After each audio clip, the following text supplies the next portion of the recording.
कक्षा 10 अध्याय नंबर 11 वृत्तों से संबंधित क्षेत्रफल।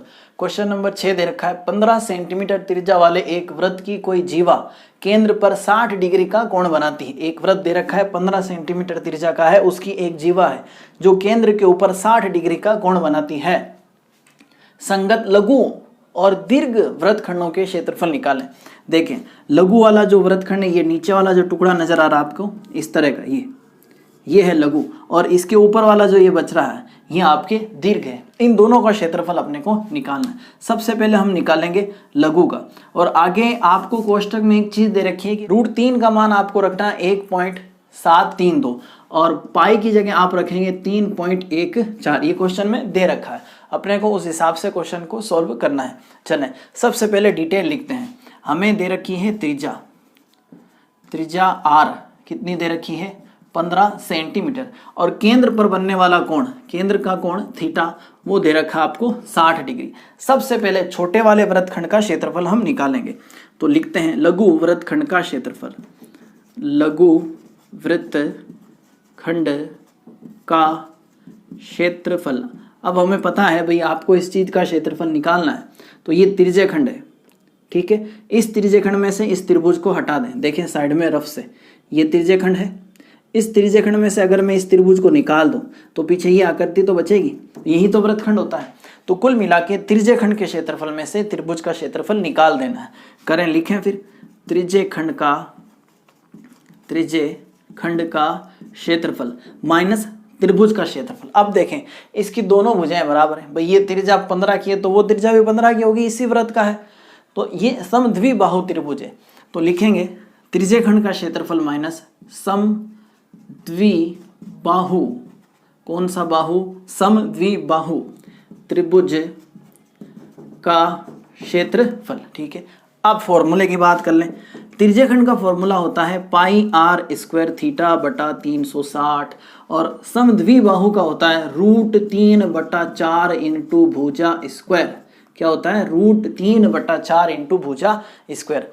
अब सरल करें, पाई का मान इसने खुद ने कहा है 3.14 रखो, r स्क्वायर, r का मान, त्रिज्या का मान 15, तो 15 इंटू 15, थीटा कितना है 60 है, बटे में 360 माइनस इस तरफ आए, √3 का मान इसने कहा 1.73 रखो, बटे में 4।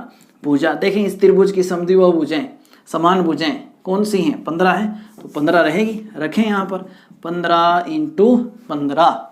अब इसको करना है सरल, ये गया 0, इसने इसको काट दिया 6 बार, ऊपर क्या बच रहा है 3.14 इंटू 15 बटे में 6।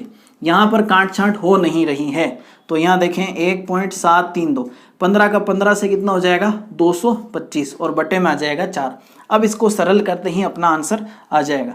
देखें 15 का 15 से गुणा कितना हो जाएगा 225, 225 का गुणा करना अपने को इससे, ठीक है। इसका गुणा आ जाएगा आपके 706.5, और बटे में कितना चल रहा है 6, तो 706.5 और बटे में 6। अब देखें जब इसका गुणा करके आप 4 का भाग देंगे, आपको गुणा करना है 1.732 का 225 से, और 4 का देना है आपको भाग। जब आप ऐसा कर लेंगे तो आपके सामने आ जाएगा 97.31। कैलकुलेशन कर लें, सिंपल सी कैलकुलेशन, कोई इसमें लंबी चौड़ी बात नहीं। इसको भी पूरा सरल करेंगे तो ये आएगा 117.75, माइनस में है 97.31। अब इन दोनों संख्याओं को घटा दें आप, घटाने के बाद आपको रिजल्ट मिलेगा 20.44, लगभग आपको ये आंसर मिलने वाला है 20.44। अब दीर्घ वृत्तखंड का क्षेत्रफल ध्यान से देखें, जैसे मैंने बनाया ये वृत्त, ये है लघु वृत्तखंड नीचे जो छायांकित है, और इसके ऊपर वाला क्या है दीर्घ वृत्तखंड। वृत्तखंड का मतलब होता है वृत्त का टुकड़ा, ये छोटा टुकड़ा है वो बड़ा टुकड़ा है। छोटे टुकड़े का क्षेत्रफल हमने निकाल लिया, वो आया है 20.44। अब बड़े वाले का कैसे निकालें? बड़े वाले के लिए हम क्या करेंगे, इस वृत्त में से, पूरे वृत्त में से इसको निकाल देंगे, तो अपने आप ही हमारे पास बड़े वाला बच जाएगा। तो लिखेंगे कैसे, दीर्घ वृत्तखंड का क्षेत्रफल बराबर कैसे निकलेगा, वृत्त का क्षेत्रफल माइनस लघु वृत्तखंड का क्षेत्रफल। देखें वृत्त का क्षेत्रफल क्या होता है पाई r स्क्वायर, और लघु वृत्तखंड का क्षेत्रफल क्या है इस वाले का, ये तो निकाल लिया ना, बार बार नहीं निकालना है।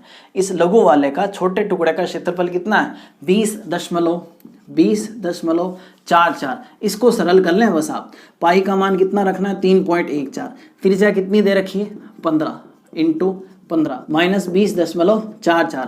इनका इंटू आ जाएगा 706.5 माइनस में 20.44। 706.5 में से 20.44 निकालेंगे तो रहेगा 686.06।